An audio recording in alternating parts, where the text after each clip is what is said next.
Բարև ձեզ, շնորհակալություն, որ ընդունել եք մեր հրավերը։ Ասեմ, որ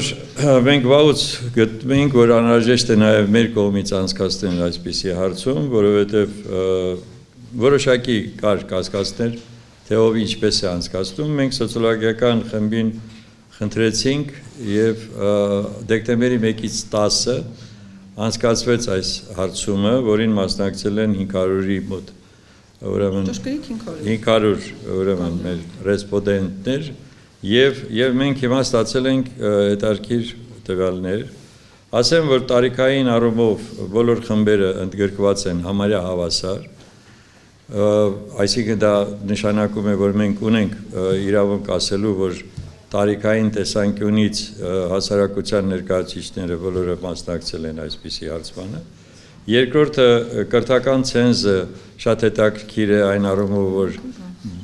ավելի շատ են բարձրագույն կրթություն ունեցողները եւ ընդհանրապես կրթություն ստացածները, եւ դա էլ նշանակում է, որ այստեղ ավելի գիտակցաբար ուրեմն պատասխաններ են եւ մենք դա նույնպես գնահատեցինք։ Դիագրամաները իրենք ամեն ինչ ասում են, ես ասեմ, բայց մենք ունենք նաև սրա համապատասխան իհարկե արդեն մանրամասները, որը ես հիմա ձեզ կներկայացնեմ։ Հաջորդը դա իհարկե մարզերն էին, նաև որտեղից էին հիմնականում եղել մեր հարցված պարոնայք եւ տիկնայք, նրանք ուրեմն ներկայացված են իհարկե ավելի շատ Երևանից, եւ դա էլ է հասկանալի եւ 64% եւ 35% մարզերն են։ Իհարկե մենք սա կրկնելու ենք հունվարի 10-ից հետո, որպեսզի համոզվենք, որ ավելի հստակ կանցկացնենք եւ կհասկանանք, թե որքանով ենք մենք ճիշտ, որ այսպիսի հարցում ենք կազմակերպել։ Ուրեմն մենք տվել ենք հարցեր, որոնք որ շատ կարևոր էին մեր կարծիքով։ Դա առաջին հերթին ուրեմն նշվել է արտաքին քաղաքականությունը։ Եվ տեսեք ինչպիսի ուրեմն պատասխաններ ենք մենք ստացել։ Արտաքին քաղաքականությունը գնահատվել է հետևյալ կերպ. շատ բացասական իշխանությունների վարած քաղաքականությունը, ինքնին հասկանալի է։ Շատ բացասական 75.8, մասամբ բացասական 9.8, շատ դրական 1.2, մասամբ դրական 7.4, չեն կողմնորոշվել 5.7%-ը։ Հաջորդ հարցը եղել է հանրային անվտանգություն եւ իրավապահ համակարգ։ Գնահատականները հետևյալն են. շատ բացասական 71.7, մասամբ բացասական 15.2, խոսքը գնում է նա մասին, թե ոնց են իրենք պատկերացնում մեր անվտանգային համակարգը եւ նրա համապատասխան իրավապահ մարմինների գործունեությունը։ Շատ դրական 0.8, մասամբ դրական 8.6, չեն կողմնորոշվել 3.7։ Առողջապահություն, սոցիալական հարցեր, կրթություն եւ գիտություն։ Շատ բացասական 60 եւ 2%, մասամբ բացասական 24.6%, շատ դրական 2.5, մասամբ դրական 9.8, չեն կողմնորոշվել 2.9%։ Տնտեսական ոլորտ, էկոնոմիկա, ֆինանսներ, շատ բացասական 62.3, մասամբ բացասական 20.5, շատ դրական 1.2, մասամբ դրական 8.6, չեն կողմնորոշվել 7.4։ Արցախի հիմնահարցը, ես հիմա սա անցնեմ եւ հետո նորից կանցնենք մեկնաբանություններին։ Արցախի հիմնահարցը արցախցիների կեցության ապահովում Հայաստանում եւ Արցախ վերադարձի իրավաքաղաքական ոլորտ։ Շատ բացասական այսօրվա քաղաքականությունը 75.8, այդքան էլ ճիշտ։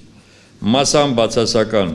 6.8, շատ դրական 5.3, մասամբ դրական 4.9 եւ չեն կողմնորոշվել 7.4%-ը։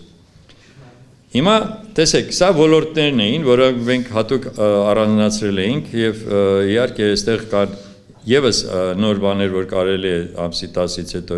հարցումը կազմակերպել, բայց սա շատ կարևոր էր մեզ համար հասկանալու, թե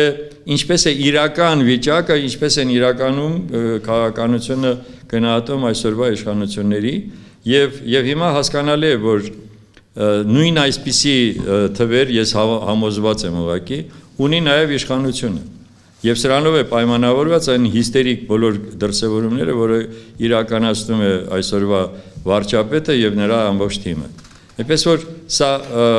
որպեսզի մենք համոզվենք, որ այս ամենը իրականում այդպես է, ես դրա համար ասում եմ մենք կանենք երկրորդ եւ երրորդ այսպիսի հարցումները։ Եվ ես ասեմ, սա եղել է սոցցանցերում, որպեսզի տպավորությունը չլինի, թե մենք մեր շրջապատում ենք սա արել, այս սոցցանցերում է եղել, որից արձագանքել են սովորական քաղաքացիները եւ մարզերից եւ տարբեր ուրեմն այդ ոլորտը ներկայացնող անձեր։ Եվ հիմա տեսեք, առաջիկա հերթական կամ արտահերթ ընտրություններին ձեր մասնակցության հավանականությունը միանշանակ ոչ չի մասնակցելու 9.8%-ը, միանշանակ ուրեմն հիմնականում ոչ 10.7%, միանշանակ այո 52.5%, հիմնականում այո 17.6%, չեն կողմնորոշվել 9%-ը։ Հիմա այստեղ ամենակարևորը, որ միանշանակ այո մասնակցելու է 52%-ը։ Նրան միանում է հիմնականում այո, այոն, որը 17.6 է, այսինքն մեծ քանակությամբ մարդիկ արդեն հասկանում են պատասխանատվության են զգացումը ունեն, որ պետք է անպայման մասնակցել այս ընտրություններին եւ ներկայացնել ապագայի Հայաստանի համար իրենց պատասխանատվությունը կրեն։ Հաջորդ հարցը, որը մենք նաև գտնում ենք, որ շատ կարևոր էր այստեղ արդյունքների առումով, քաղաքական ուժերի եւ անհատների վերաբերյալ համապատասխան ուրեմն գնահատականները, որտեղ հիմնականում ներկայացված է հետեւյալը, չեն կողմնորոշվել 38-40%-ը։ Այսինքն սա տեսեք, ասվում է նրա մասին, որ մենք հիմա հատուկ չենք ներկայացնելու ձեզ այն վարկանիշները, որոնք կան եւ կուսակցությունների եւ անհատների եւ անձերի, ինչու, որովհետեւ մենք ուզում ենք կրկնենք եւ ուզում ենք հաստատվենք, որ իսկապես այդպես էլ կա, բայց հավատացնում եմ, որ վարկանիշ կա եւ մեր ուժերի նկատմամբ եւ այլն, բայց հարցը դա չի։ Հիմա տեսեք, գլխավոր եզրակացությունը, որը մենք անում ենք այս հարցման այս արդյունքով, նաեւ որ չկողմնորոշվածների եւ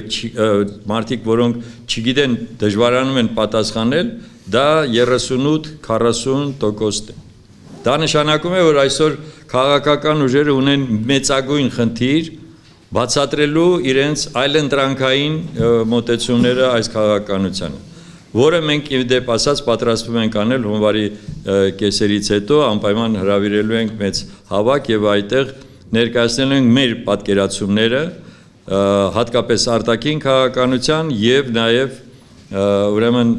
անվտանգության համակարգի հետ կապված, որովհետեւ այսօր ժողովրդի մեր այս հարցման արդյունքը նույնպես մեզ հուշում է, որ մեր ժողովուրդը սպասում է կոնկրետ հարցադրումներ, թե ինչ եք դուք անելու, հասկացանք սրանք ինչ են անում, իսկ դուք ինչպես եք վարվելու, դուք ոնց եք դուրս բերելու երկիրը այս վիճակից։ Այսա կարևորագույն այն ուրեմն արդյունքն է, որը մենք ստացել ենք եւ չկողմնորոշվածների հետ կապված նաեւ ասեմ, որ մենք փորձ արեցինք հարցնել, թե հասկանալ, որ միավորումը, որ քաղաքական ուժերի միավորումը իրենց կգոհացնի։ Այստեղ էլ է խայտաբղետ իրավիճակ։ Այսինքն ելի նորից 50%-ից ավելին չի այլ պատկերացնում, թե որ ուժերի միավորումը ճիշտ կլիներ, կարող էր այսպիսի ուրեմն այս իրավիճակում, այսինքն չեն տեսնում նաև ձգտումը քաղաքական ուժերի միավորվելու եւ դրանից ելնելով այսպիսի անորոշության մեջ են։ Այս սա հիմնական այն ուրեմն եզրակացություններն է, որոնք մենք արել ենք, հիմա Նարինե Դիլբարյանը կավելացնի, կներկայացնի, մենք կշարունակենք հետո ձեր հարցերին պատասխանելու, համեցեք։ Այստեղ կարևորը մի քանի ուղերձներ է, որ ուզում ենք սոցիոլոգիական հարցումներ կարծում եմ բոլորդ գիտեք, որ անում են, շատ թերթեր իրենք են անում, բոլորը այսպես դնում են բաց տարբեր ձևաչափերով։ Խնդիրը հետևյալն էր, հասկանալ գալիս է նախընտրական տարին եւ մենք լսում ենք, որ համենայն դեպս կա ընդդիմության եւ իշխանության քաղաքական կենտրոններից հնչում են արտահայտություններ, որ իրենք հաղթելու են։ 21 թվականին մենք տեսել ենք այդ մենք հաղթելու ենք, այսքան ուժ ենք եւ այլն, եւ կար այդ ինքնավստահության ինչ որ մի աստիճան կա, որ քաղաքականության մեջ իմ կարծիքով շատ վտանգավոր է։ Փորձեցինք հասկանալ եւ սա լինելու է այսպիսի սոցիոլոգիական հարցումների շարք, այդպես էլ պայմանավորված է, հենց նախընտրական շրջանին համընթաց, թե ինչ են մտածում մեր քաղաքացիները։ Ինչպես արդեն նշվեց, ընդգրկել ենք բոլոր, բայց ամենաակտիվ տարիքը, այսպես ունենք եւ 18-ից 24 տարեկան, այսինքն ընտրական տարիքի քաղաքացիների կարծիքն է հարցվել, բնականաբար, մինչև 65+, ասեմ, որ ամենաակտիվը հարցումներին մասնակցել են 35-ից 44 եւ 45-ից 54 տարեկան մարդիկ։ Դրանք այն մարդիկ են, որոնք գիտեք եւ աշխատում են եւ ըստ էության ամեն հասարակության եւ պետության առաջատար ուժն են, որոնք արդեն եւ իրենց կրթական ճանապարհն են ամփոփել եւ աշխատանքային առաջընթացի մեծ հնարավորություն ունեն։ Ցավոք սրտի իհարկե հարցումը հիմնականում այսպես Երևանյան եղավ 64.8%, մարզերից, բայց մարզերից ունենք ակտիվ մարզեր, ինչպես Արարատի մարզներ, Արմավիրի մարզը, Կոտայքը, այո, ամենաբարձր ակտիվությունը ցուցաբերել է Կոտայքը, մյուս մարզերում ավելի ցածր էր, մյուսը կստուգենք, կրթական ցենզը եւս գերակշիռ մեծամասնությունը, փաստորեն 45.5%-ը բարձրագույն կրթություն ունեցող մարդիկ են, որոնց միավորվում են մագիստրոսական 25.9% կրթություն ունեցող մարդիկ, այսինքն նկատելի էր, որ նման հարցումներին մասնակցելու առավել մեծ ակտիվություն ցուցաբերում են նրանք, ովքեր իսկապես ունեն կրթական որոշակի ցենզ եւ աշխատանքային ճանապարհ։ Եվ մի խնդիր, որ մենք շատ հաջողությամբ լուծեցինք։ Դուք երևի աչու ահյակ լսում եք, որ բոլորը դժգոհում են ժողովրդից, որ ժողովուրդը այսպես, չգիտեմ, գործունակ չի միջամտում, չի արձագանքում։ Այս հարցումը նաև գալիս է ապացուցելու, որ իրականում ժողովուրդը ուզում է մասնակցել հասարակական, քաղաքական, հայաստանյան կյանքին։ Ես կարծում եմ մեր այս հարցումների շարքը եւ եթե մնացած ընկերություններն էլ միանան դրան, մենք կկարողանանք ապացուցել, որ Հայաստանում երբ վերջապես սկսվում է քաղաքացիական հասարակության ձևավորումը։ Մի բան, որ ցավոք սրտի այսքան տարի մենք չենք արել, այսինքն քաղաքացին, տեսեք այդ անգամ տխրահռչակ օրը ընտրեցին, թե բարձր մի օրը չի կարող էլի քաղաքացի օր լինել, քաղաքացին իր ամբողջ կյանքում պետք է քաղաքացի լինի, բայց մենք իսկապես հասել ենք մի վիճակի, որ մարդկանց մեծամասնությունը հետաքրքրվում է եւ արտաքին քաղաքականությամբ, եւ անվտանգային հարցերով։ Բնականաբար տնտեսական ենթադրենք իրավիճակը, կրթությունը, սոցիալական առողջապահությունը այն հարցերն են, որ բոլորը դրան առնչվում են, բայց նկատելի է, որ մեր քաղաքացիները սկսել են ակտիվ հետաքրքրվել նաեւ այնպիսի խնդիրներով, որոնցով բարգավաճ կամ, չգիտեմ, միջին գոնե անվտանգ համակարգում ապրող պետությունների քաղաքացիները չեն էլ հետաքրքրվում։ Այսինքն գիտեք, եթե մենք գնանք թեկուզ եվրոպական կամ Վրաստան, որը ճիշտ է հիմա ցնցումների մեջ է, հարցնենք, թե ինչ արտաքին քաղաքական դուք հակառակորդներ ունեք, շատերը այդ հարցերին չեն էլ պատասխանում։ Բայց մեր բնակչության փաստորեն 85%-ից ավելին դրանով հետաքրքրված է եւ ոչ միայն հետաքրքրված է, այլև շատ բացասական է գնահատում։ Շատ բացասական է, ինչպես նշեց պարոն Սարգսյանը, նաև մյուս ոլորտներին վերաբերող այսպես գնահատականների ամբողջությունը, այսինքն քաղաքացին գոհ չէ իրավիճակից։ Այն բոլոր պնդումները, որ,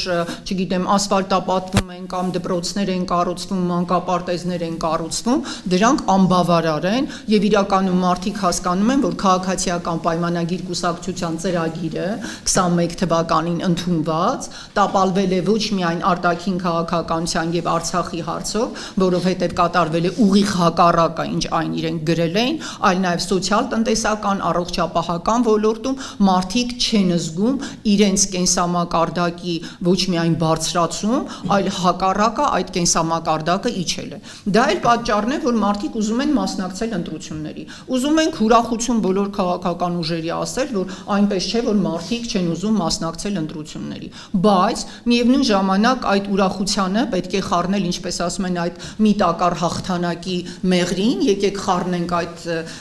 մեկ գտալ կուպերը, դա հետևյալն է, որ մարդիկ չգիտեն, թե ում ընտրել։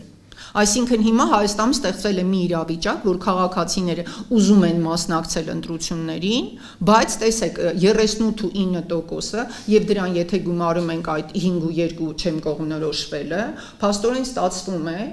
40%-ից ավելին, շուրջ 50-ը ուզում է գնալ ընտրությունների, բայց չգիտե ում ընտրել։ Ընդ որում շեշտենք, որ այդ մարդիկ, այդ 40%-ից ավելին միանշանակ չեն ընտրելու իշխանությանը, որովհետև նրանց այսպես բոլոր գնահատականները բացասական են։ Այսինքն այստեղ մենք ստացանք այն ընտրազանգվածը, որը ուզում է փոխել իրավիճակը եւ ձևավորել նոր իշխանություն, եւ մենք ի տարբերություն ենթադրենք շատ այսպես հարցումներ կատարողների, որոնք հիմնականում կամ իրենց անուններն են նշում, կամ միայն խորհրդարանական այսպես ներկայացվածություն ունեցող ուժերի, բոլոր ուժերին հիմնականում բոլոր ուժերին հիմնականում քիչ թե շատ որոշակի դերակատարում ունեցող եւ աջ կողմնորոշման եւ ձախ եւ չգիտեմ արևմտամետ եւ արևելամետ եւ գուցե Փարքաստո Հայաստանամետ ուժեր եւս կան, բոլորին ընդգրկել ենք, նրանց տոկոսները մենք չենք հրապարակում, որովհետեւ մեր նպատակը չի որևէ մեկին ոչ հակակարողություն անել, ոչ էլ հակառակը, բայց խնդիրը այն է, որ նրանց տոկոսները բավական ցածր են։ Քաղաքացիական պայմանագրի եւ անձամբ հենց Նիկոլ Փաշինյանի տոկոսները եւս չափազանց ցածր են, այսինքն դրանք այսպես մեզ մոտ տասնյակին անգամ չեն հասնում։ Շեշտենք կրթական մակարդակը, կրթական ցենզը ունեցողների շրջանում շատ ավելի ցածր են, քան ընդհանրապես։ Հասկանում են, թե իրականում ուր է տանում եւ ինչպիսի քաղաքականություն է իրականացնում ներկա իշխանությունը, բայց ես ասեմ, ամենավտանգավորը հենց այն է, որ մարդիկ չեն կողմնորոշվել ում ձայն տալ։ Հետևաբար դա նշանակում է, որ հունվարից բոլոր քաղաքական ուժերը մենք որպես հասարակական քաղաքական շարժում, այսպես այլընտրանքային, այո, միասինը, ուզում էր հիմնական նպատակը այս ասուլիսի դա էր, որտեղ հասցնել քաղաքացիների այդ չկողմնորոշված լինելը։ Անկամ այն հարցին, թե ում դուք կուզենայիք տեսնել Հայաստանի Հանրապետության առավել որպես վստահելի ղեկավար, ես ձեզ ասեմ 20%-ից ավել ոչ ոք ձայն չուներ։ Բոլորը սպասում են ընդ որում միավորումների։ Դա էլ հաջորդ խնդիրը, որ հասարակության մեծ մասը մեր հարցվածների 50%-ից ավելին միավորումների սպասում է նոր նախընտրական միավորումների։ Բայց այն հարցում, երբ կար մի հարց, որտեղ արդեն բնականաբար տրամագիր չէր կազմվել եւ պետք է իրեն գրեին, թե որ քաղաքական ուժերի միավորմանը կվստահեիք երկրի կառավարումը, եւս տարասփռումը շատ մեծ էր, ու մեծ մասը գրել էին չեն կողմնորոշվում։ Այսինքն մեր քաղաքական ուժերը 50%-ից ավելին չեն կողմնորոշվում։ Շատ տխուր ցուցանիշեր էր, 50%-ից ավելին ուզում էր, որ քաղաքական ուժերը միավորվեն, դա նշվում է, բայց գրում էին, չգիտեմ, չենք կողմնորոշվել, դեռ չգիտենք եւ այլն։ Դա նշանակում է, որ քաղաքական ուժերը եւ նրանց այսպես առաջնորդները, որքան էլ ներկայանում են, դա բավարար չէ։ Այսինքն մեզ մոտ հատկապես ընդդիմադիր շրջանում, դե բնականաբար իշխանությունը ունի իր քարոզչության եղանակները եւ իր քարոզչության ձևերը, մեր հիմնական այսպես ուղերձը դա ընդդիմադիր քաղաքական դաշտին է, որ իրենց ուղերձները բավարար չեն, նրանք դեռևս մեծ վստահություն չունեն եւ մարդիկ թերևս նաեւ ինչ որ այսպես անակնկալ միավորումների հույս ունեն մի խնդիր էլ կա չէ երբեմն հնչում է որ ցանկացած ուժերը թող միավորվեն միայն թե դա լինի ընդդեմ ՔՊ-ի մեր հարցումները ցույց տվեցին որ մեր հարցվածները 30%-ից ավելին այդ կարծիքին չէ, որ պետք է բոլորը բոլորի հետ համախմբվեն, միայն թե լինեն ընդդեմ ՔՊ-ի։ Այսինքն մարդիկ ուզում են հստակ այնպիսի միավորում, որը կունենա իր ծրագրային գաղափարական դրույթները, այսինքն դա երկարաժամկետ միավորման ինչ որ կարիք է։ Եվ իսկապես ճիշտ է, որ եւ զանգվածային լրատվամիջոցները, չորրորդ իշխանությունը քաղաքացու այդ այո, քաղաքացիական հասարակությունը, որը մեծ դժվարությամբ հիմա մեզ մոտ ձևավորվում է, նրանց ձայնը հանրային քաղաքական կյանքում հասանելի դարձնի։ Մարդիկ սպասում են, որպեսզի իրենց առաջարկեն ծրագրեր, գործողություն, եւ մի փոքր անցնելով մենք մեր այս հարցման մեջ եկեղեցուն վերաբերող խնդիր չէինք դրել, դա կանենք այսպես հետագայում, բայց այս եկեղեցու շուրջ ծավալվող իրադարձությունները ցույց տվեցին, որ մարդիկ գալիս էին Մայրաթոր Էջմիածին եւ փորձում էին իրենց ներկայությամբ, իրենց աղոթքով եւ իրենց խոսքով պաշտպանել եկեղեցին, ոչ թե քաղաքական նկատառումներով եւ կանխարգելել Մայրաթորի սրբազան դուռը աքացիներով հարվածելը, ես որ նայում էի այդ մարդկանց երեսին ամսի 18-ին, ես տեսա, որ նրանք այնպես չէ, որ կուսակցականներ էին, նրանք Հայաստանի Հանրապետության, այո, այդ մտահոգ հայրենատեր քաղաքացիներն էին եւ հիմա քաղաքական ուժերի խնդիրն է այդ հայրենատեր քաղաքացիներին հուսախաբ չանել եւ չասել, որ ժողովուրդը այսպես թմբիրի մեջ է եւ ընկճախտի մեջ է։ Ժողովուրդը ընկճախտի մեջ չէ, բայց չկա ծրագիր, որ նրան ոտքի կհանի, որովհետեւ բավական էր, որպիսի եկեղեցին ասի, որ ինքը վտանգի առաջ է, մարդիկ շուրջ 9-10 հազարի մարդ իմ գնահատմամբ եւ մնացածների 18-ին հավաքվել էին ինքնաբուխ, դա բացարձակ ինքնաբուխ էր, այսինքն այդ բոլոր քաղաքացիները եւ այն զրույցները, որ ունեցանք եւ Մայրաթորի գավիթում աքացիներով եւ բռունցքներով ջարդում էին դուռը եւ լուտանքներ էին գոռում, մարդիկ բոլորը շրջվում էին, այսպես հուսահատությամբ հարցնում, իսկ ինչ անեք, դուք ինչ եք առաջարկում, ինչ պետք է անենք, այսինքն հիմա այդ ինչ անելը առարկայացնելու ժամանակն է, մարդիկ սպասում են այդ խոսքին։ Տեսեք, ես մի բան մի այդ ավելացնեմ, ուզում եմ հուսահատ անեմ որոշ քաղաքական ուժերին, որոնց թվում է, թե իրենք միայնակ կարող են հաղթել, ոչ որ միայնակ չի կարողանալու հաղթել։ Սա միանշանակ է արդեն։ Երկրորդը, մարդիկ, որ իսկապես ուզում են տեսնել միասնական ուժերի համախմբում, դա նույնպես հստակ է եւ դա նույնպես երկընտրանքի առաջ է կանգնացնում շատ-շատերի։ Եվ կարևորը նա է, որ այդ գաղափարը միասին շարժվելու, միասին որոշելու, դա իսկապես այսօր հասարակության պահանջն է։ Եվ այստեղ է, որ պետք է ասել, որ քաղաքական ուժերի հիմա այս պահին փորձերը այսիչից հրաժարվել այն ինչի մոտ գնալ կամ այս ուղղությունը փոխել, սխալ է, եթե իրենք չեն ներկայացնում համապարփակ մի ծրագիր, որը այս պահին ժողովուրդը հասկանա, որ իրոք լինելու այլընտրանքային։ Կոնկրետ հարցերը տեսեք որն են, եթե մենք արտաքին քաղաքականության հետ ենք կապում, այս նաև դժգոհությունը հիմնական եւ անվտանգության հետ կապված,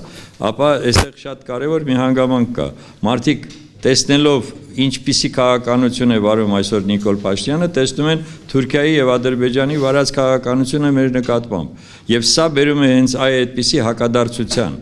Եվ մենք իրականում պետք է մարդկանց ասենք, նրանք արդեն էլ չեն դնում այս խաղաղություն, պատերազմ հարցադրումը։ Եթե նրանք դժգոհ են այսօրվա քաղաքականությունից, դա արդեն միանշանակ է, որ սա պատերազմ է, այլ ոչ թե իրական խաղաղություն։ Այնպես որ հարցերը շատ են եւ ես ուղղակի ուզում ասեմ, որ միասին շարժումը հենց այնպես չի ձևավորված, որ լինի ուղղակի անունը միասին, մենք այդ միասին գաղափարը պետք է իրականացնենք եւ ես կարծում եմ, որ դա հաջողվելու է մեզ առաջիկա այս 1-2 ամսվա ընթացքում։ Հիմնականում խնդրեմ, հիմա կարող եք հարցեր տալ։ Լավատեսությունը անպարագից, դե միասին միասնության կա նաեւ միասնության թեվը։ Այսինքն շատերը միասինի մասին խոսում են, բայց հասարակությունը չի տեսնում այդ միասինը։ Այսինքն հասարակությունը պատրաստ է, քաղաքական ուժերը ոչ։ Համեցեք։ Այո։ Հարցս երկու բանակոսներին եմ ուղղում, տեսեք ձեր հարցումների արդյունքներն են շուտ տվել, որ ժողովուրդը դժգոհ է իշխանություններից։ Հիմա դուք ինչպես եք պատկերացնում մարդկանց ժողովրդի համախմբումը, թե ընդհանուր քաղաքական դաշտի ուժերի կողմից եւ թե ձեր շարժման կողմից եւ այս ընթացքում կան բանակցություններ որոշակի ուժերի հետ կոալիցիա կազմելու եւ միևնույն գաղափարի շուրջ համախմբվելու վերաբերյալ։ Առաջին հերթին բերեք խոսենք այն մասին, որ ժողովրդի այդ միասնությունը կամ համախմբվածությունը ոնց է արտահայտվում։ Այսօրվա դրությամբ, բացի նրանից, որ սրբազան պայքար, մյուս շարժումները, որոնք ցույց տվեցին, թե ժողովուրդը ինչպես է պատրաստ դուրս գալ եւ պաշտպանել իր շահերը եւ իր պետության շահերը, դա միանշանակ է։ Նույնը եղավ 5-շաբթի օրը, երբ որ մենք տեսանք Սուրբ Մայրաթոր Սուրբ Այցմիածնում ժողովրդի գալը եւ համախմբվելը։ Այնտեղ գիտեք, ինչքան մարդիկ մեզ մոտեցան եւ ամենահետաքրքիրը հետեւյալն էր խոսակցության այդ իմաստը։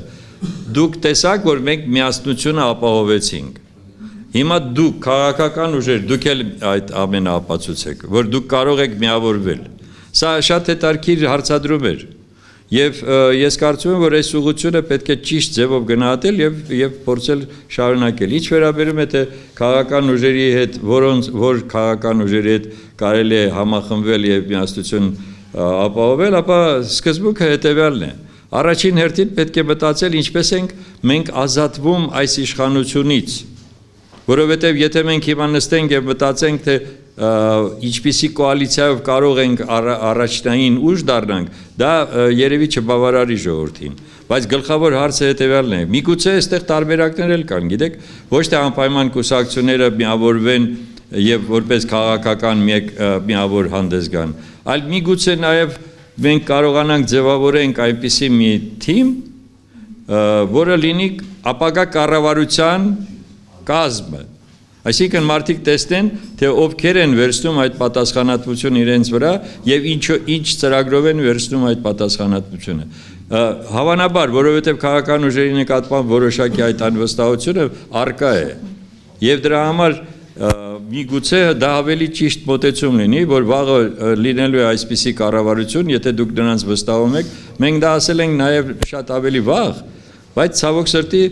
մենք կարող ենք դա ներկայացնենք, բայց դա սխալ կլինի, եթե մեկ քաղաքական ուժ դա ներկայացնի։ Դա պետք է արվի ամբողջ հիմնականում այն ուժերի ուրեմն միասնության արդյունքում, որոնք որ կարող են մեկ ծրագրի շուրջ համախմբել։ Այսպիսի մոտեցում կա եւ ես կարծում եմ, որ այո, մենք կոնսուլտացիաներ սկսել ենք, ուղղակի չեմ ուզում հիմա ժամանակը շուտ չեմ ուզում բան ասեմ, բայց հիմնականում սկսել ենք հլադեր, որ տեսնենք, զոնդաժ է այսպես ասած։ Մյուսներն էլ թող անեն։ Մենք գտնում ենք, որ դա այդ ժամանակն է, երբ որ պետք է հասկանալ, պետք է ճիշտ ընտրությունը կատարել, ուղղության, ճիշտ ընտրություն կատարել։ Համեցեք։ Շնորհակալություն, շատ հետաքրքիր դիտարկումներ ներկայացրեցիք։ Ժողովուրդը այո ցանկանում է, ասեմ, որ մեր լրատվամիջոցներ այսպես գնում ենք հարցումների, դեպի իհարկե պատկերը ժողովուրդը հիմնականում չի ցանկանում պատասխանել, բայց բոլորը ասում են, այո, պետք է լինի համախմբում, ասելով հետևյալը, բայց մենք նախկիների չենք ուզում։ Ուզում հասկանալ հետևյալը։ Ընդդիմադիր դաշտի համախմբում ինչպես պատկերացնել, եթե նախկիների մի կողմ ենք թողնում, միանշանակ ժողովուրդն ասում է, եթե նախկիները եղան, նախկին նախագահները, մենք անգամ ասում են կարող է ընտրենք Նիկոլ Փաշինյանին, դեռ այդ խայտարակ այդ միտքը իրենց մեջ կա, մեր ժողովրդի մեջ կա, չգիտեմ, գուցե ընդդիմությանը չի հաջողվել այս ընթացքում կոտրել այդ մտածողությունը, բայց դա կա։ Հիմա համախմբում ասելով, դուք ինչպես եք դա պատկերացնում, որ ուժերի դաշտում նախկինները պետք է լինեն այդ համախմբման մեջ, Ռոբերտ Քոչարյան, Լևոն Տեր-Պետրոսյան, Սերժ Սարգսյան, թե դուք պատկերացնում եք մարդիկ, ովքեր նախկիններից հեռու, բայց ընդդիմադիր դաշտում են, որտեղ այդտեղ էլ բաներ կան, հա, ընդդիմադիրներ կան, որոնք Նիկոլ Փաշինյանի սատելիտ ուժերն են, ընդդիմադիրներ կան, որոնք Իհարկե, Փաշինյանը ընդդիմադիր չի։ գաղափարական հենքի հիման վրա։ Նախկինների պահովել էլի Հա, լավ, ասեք, ես մի բան ասեմ, էլի։ Ես ձեզ ասեմ, նախկիների հետ կապված, ես կարծում եմ մարդիկ իրենք պետք է գնահատեն իրենց առաջարածը եւ որոշեն ինչպես պետք է վարվեն, որովհետեւ չեմ կարծում, որ մենք հիմա պետք է քաղաքական ուժերին գնահատական տանք, քաղաքական ուժը եւ անհատները դա տարբեր բաներ են, դա լրիվ ուրիշ հարց է։ Ինչ վերաբերում է թե ում միասնությունն ենք տեսնում, անկեղծ ասում եմ, եթե չի հաջողվում քաղաքական ուժերի միասնություն, չնայած մենք դա փորձը լավ ունենք 95, 96, 2003 այդ ամբողջը մենք դա իրականացրել ենք, բայց եթե այսօր դա չի հաջողվում, հա, ապա ես գտնում եմ, որ դա կարող է լինել, ինչ որ հիմա նոր ասեցի, դա կարող է լինել ապագա կառավարության կազմով հանդես գալը, որը նույնպես ներկայացվում է։ Այլ բան է թե ով պետք է տանի այդ, որովհետև ընտրություններին պետք է մասնակից լինեն անպայման քաղաքական ուժերը, կուսակցությունները։ Տարբերակներ դեռ կա, ես չեմ կարող հիմա միանշանակ ասել որն է ճիշտ, բայց այն որ անհրաժեշտ է որ տեսեք ինչի ենք մենք առանձնացրել առաջին հերթին ազգային անվտանգությունը եւ նաեւ արտաքին քաղաքականությունը։ Այստեղ կարող է արդեն լինեն այն սկզբունքները, որոնց հիման վրա կարելի է միավորել քաղաքական ուժերին։ Նրանք ովքեր դրա հետ համամիտ կլինեն, ես հիմա չեմ դնում գաղափարական տարաձայնությունները, դա թողնենք, հիմա դրա ժամանակը չի ցավոք։ Բայց եթե մենք կարողանում ենք այս կարևորագույն սկզբունքների շուրջ գալ համաձայնության, ինչպես մենք արել ենք նախկինում, ապա մենք կարող ենք գնալ, բայց մի խնդիր էլ կա։ Այդ եթե հաջողվում է եւ հաղթում է այդ քաղաքական միավորը, ապա դրանից հետո անհրաժեշտ է լինելու կարճ ժամանակում անցկացնել նոր ընտրություններ, որովհետև այնտեղ շատ խնդիրներ են առաջանալու, դրա համար ես կարծում եմ, որ դա լինելու է ժամանակավոր կառավարություն կամ ժամանակավոր այդպիսի կառավարման ձև, որը որ պետք է բերի փոխի իրավիճակը երկրում, նորից բերի միասնության, այս ատելություն, հայոյանք եւ այլը պետք է վերանա մեր հասարակության լեքսիկոնից։ Շատ հարցեր կան, դրա համար այս պահին շատ լոկալ ու շատ հստակ խնդիր է պետք դնել ձեր առջև եւ իրականացնել դա։ Նախկինները թող իրենք ասեմ էլի, եկեք դուք եւ հասարակությունը նախկինները ասելով նկատի ունի անձերի, չէ, երևի թե 3 նախագահներին, առաջին, երկրորդ եւ երրորդ։ Ես ընդհանրապես չեմ անդրադառնա հարցումների արդյունքին, որովհետեւ վարկանիշները եւ հակավարկանիշները շատ բարձր են, իրոք ճիշտ եք, բայց ես Ական ճիշտ։ Նրանց հակավարկանիշը շատ բարձր է։ Իրականում ցածր չի էլի, եթե ցածր լիներ վարկանիշը դրական կլիներ։ Բայց խնդիրը հետեւյալն է, ու մենք համարում նախկին։ Տեսեք, հանրապետական կուսակցությունը Սերժ Սարգսյանն նրա նախագահն է, բայց հանրապետական կուսակցությունը գործում է, չէ։ ՀՈՀԻԴ-ն, որը սատարում է հիմա եւ գտնվում է Ռոբերտ Քոչարյանի հետ դաշինքի մեջ, արդեն գրեթե 140-ամյակը բոլորող իր կուսակցությունն է։ Դու չես կարող այդ կուսակցություններին հեռացնել։ Այստեղ իմ կարծիքը դաշտից եւ ենթադրենք հաշվի չառնել իրենց թեկուզ չգիտեմ 5, 6, 10, 12%-անոց այդ իրենց վարկանիշը։ Այսինքն ես կարծում եմ հախուռն մերժումը դա իհարկե սարսափելի էր, բայց ես ձեզ հետ համաձայն եմ, որ այդ մերժումը գործեց եւ մինչեւ հիմա մարդկանց մեջ նստած է, պատահական չէ, որ 3 ես կարծում իրենք էլ են շատ հարցումներ անում, մեր ձևովը խոսեց այն մասին, ինչպես միասնության թևերի Արման Թաթոյանը այդպես առաջնորդ, որ իրենց դեմքերով առաջին 3 նախագահները չպետք է նորից մտնեն քաղաքականություն, ճիշտն ասած 21 թվականին բոլոր հարցազրույցները կան, ես ամեն տեղ ասել եմ, որ նույն գետը 2 անգամ չեն մտնում։ Որքան էլ դու որոշես, որ դու կրող ես, չգիտեմ, հաղթող ես, հզոր ես, գիտեք, Ռոբերտ Քոչարյանը միշտ փորձում է ներկայանալ այդպես չոր առնական կերպարով, բրուտալ էլի քաղաքականության մեջ, բայց փորձը ցույց է տալիս, որ մի անգամ այդպես բրուտալ որ մտար եւ ստացվեց այն արդյունքը, որը հիմա կա խորհրդարանում, մենք տեսնում ենք, որ մեր խորհրդարանական ընդդիմության բոլոր նախաձեռնությունները տապալված են, որովհետեւ իրենք փոքրամասնություն են։ Եվ հանրությունը ինչու չունի այդ վստահությունը, որովհետեւ ասում է իրենք չեն կարողանում։ Դա իհարկե օբյեկտիվ է, ձայները չի բավականացնում եւ այլն, խնդիրը կա։ Այսինքն մենք այս հարցումները եւս ցույց են տալիս, որ այդ առաջնորդների, այսինքն, չգիտեմ, դա երկրի նոր ղեկավարն է, վարչապետի թեկնածուն է, ինչն է, դրանք իսկապես պետք է փոխվեն։ Բայց քաղաքական ուժերը նաև մի ճիշտ միտք կա, չէ, որ այդ գետը անցնելիս ձիերին չեն փոխվում, էլի։ Ձիերին չեն փոխում, բայց կառապաններին փոխում են։ Կառապանները կարող են ուրիշ լինել, իսկ քաղաքական ուժը, որը գիտեք, հանրապետական կուսակցությունը շատ վաղուց գոյություն ունի, ինքը գործում է, որոշակի ավանդների կրող է, նույնը դաշնակցությանն է վերաբերում եւ ընդհանրապես ամենայն հարգանքով բոլորի եւ նախորդ նախագահների հանդեպ ես բոլորի հետ աշխատել եմ, սկսած Լևոն Տեր-Պետրոսյանից եւ վերջացրած, բայց խնդիրն այն է, որ այո, կուսակցություններից հրաժարվել կամ ինչ որ նրանց ասել, որ դուք մի մտեք քաղաքական պայքարի մեջ, դա ոչ միայն համալուրջ է, հակաքաղաքական է եւ հակահասարակագիտական է, բայց առաջնորդները այդ մարդիկ պետք է ունենան այնքան քաղաքական խիզախությունն ու երրորդ նախագահը կարծես դա այդպես զգուշորեն ցուցաբերում է, որ ինքը չի ուզում վերադառնալ իշխանություն, այո, քանիցս հայտարարել է, երկրորդ նախագահը չի հայտարարում, առաջին նախագահը դե գիտեք արդեն շատ պատկառելի տարիքի մարդ է, ինքը եւս կարծես չունի հավակնություններ առաջնորդ լինելու, բայց կառույց ունի։ Ես դրա համար եմ ասում, եկեք ես կարծում կառույցներին անտեսել չենք կարող։ Բայց առաջի դեմքերի խնդիր կա։ Պատասխանում եք, որ ընտրություններով հնարավոր է իշխանափոխություն, հատկապես երբ Եվրամիության աջակցություններ լինելու իշխանությանը, ՄՏՎ-ի մեթոդոմեկի դեպի ինչ է դա բնաջություններ եւ այլն, եւ երկրորդ հարցը, այսինքն ձեր փորձը ինչ է ցույց տալիս, մի թիմի օրիզներ չունի եւ այլն, ինչպես պետք գնալ այդ ամեն ինչին, եւ գուցե մարդկանց պետք է ասել ավելի շատ ինչ կլինի, եթե 26-ին ընտրվի ԿՊ-ն ինչ է անելու նա, ինչ ծրագրեր կյանքի կկոչվեն, ինչ կլինի Հայաստանի հետ, եթե ընտրվի կամ կայնանալի։ Ինչ վերաբերում է ձեր երկրորդ հարցին, հետո կանդրադառնամ առաջինին։ Մենք դա անում ենք ամեն օր։ Երբ որ բոլորս ովքեր հանդես են գալիս, վերլուծում են եւ ասում են ինչ է լինելու, եթե ԿՊ-ն մնաց իշխանության։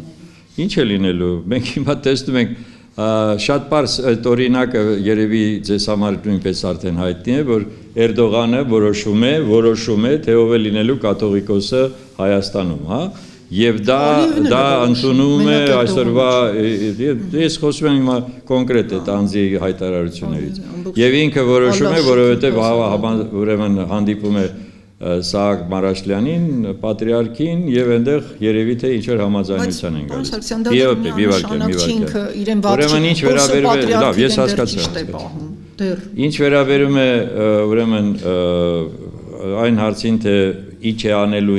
ինքը հայտարարում է, որ ես ընդամենը այսօրվա իրական իր պատկերացմամբ Հայաստանն եմ ուզում պահպանեմ։ Այդ իրական Հայաստանը պահպանելու համար անհրաժեշտ է, որպեսզի ոչ միայն իր ցանկությունը լինի, այլ ինքը պետք է լինի հզոր Հայաստան, անվտանգ, որովհետև հարևանները ոչ թե հարևան են, այլ ողերին թշնամի են։ Ուրեմն կնշանակի մենք պետք է հասկանանք, թե ինչպիսի քաղաքականությամբ կարող ենք փոխել այդ իրավիճակը։ Մենք դա կասենք եւ հիմա էլ ենք ասում։ Այո, պետք է լինեն այն դաշնակից երկրները, որոնք որ այո, իրենց շահերը պաշտպանելով այս տարածաշրջանում նաև կլինեն մեր բարեկամ երկիրը։ Դա նույնպես իրողություն է, որից հեռու չես կարող գնալ։ Ինչ վերաբերում է Եվրոպային, տեսեք, այդ ցինիկ հայտարարությունը, որ իբր թե իրենք տրամադրում են 15 միլիոն դոլար եվրո ներողություն, որպեսզի հիբրիդային ուրեմն այդ պայքարում Հայաստան իրեն պաշտպանի, դա նշանակում է, որ դրանք միանշանակ խառնվում են մեր ներքին գործերին։ Հիմա գալով ձեր առաջի հարցին, ինչպես անենք, որպեսզի ուրեմն այդ ընտրությունների ժամանակ լինի, թե մինչև ընտրություն։ Գիտեք, փորձը ցույց է տալիս հետևյալը. երբ որ դուք կարողանում եք հասարակության հետ միավորվել եւ հասարակությունը հավատ ունի ձեր նկատմամբ, այդ դեպքում իսկապես դա այդ հաղթանակը գալիս է։ Ճիշտ է, մենք մի հատ փորձ ունենք, որը ցավոք սրտի մենք ոնց որ ասում են հաղթեցինք, բայց պարտվեցինք 96 թվականի մասին եմ ես ուզում ասեմ, որովհետև արդեն բիրտ ուժով դուրս եկան մեր դեմ, հա։ Բայց հիմա ես կարծում եմ, որ պետք է ոչ թե դա փորձ է, այլ պետք է անպայման այդ ճանապարհով գնալ։ Պետք է գնալ միավորելով հանրությունը, եւ մենք տեսնում ենք, որ ուրեմն կիրթ հասարակությունը մեր, հատկապես կիրթ հասարակությունը պատրաստ է։ Իսկ նրանք, ովքեր որ պատրաստ չեն, ես ես հավատացնում եմ, այդպիսի իրավիճակ եղել է եւ նաեւ այդ թվականներին, երբ որ մարդիկ, որոնք ընտրել էին այսինչին, երբ որ տեսան, որ այդպիսի մեծ դիմադրություն կա նրա վարած քաղաքականությանը, տանը նստեցին, նրանք դուրս չեկան։ Հիմա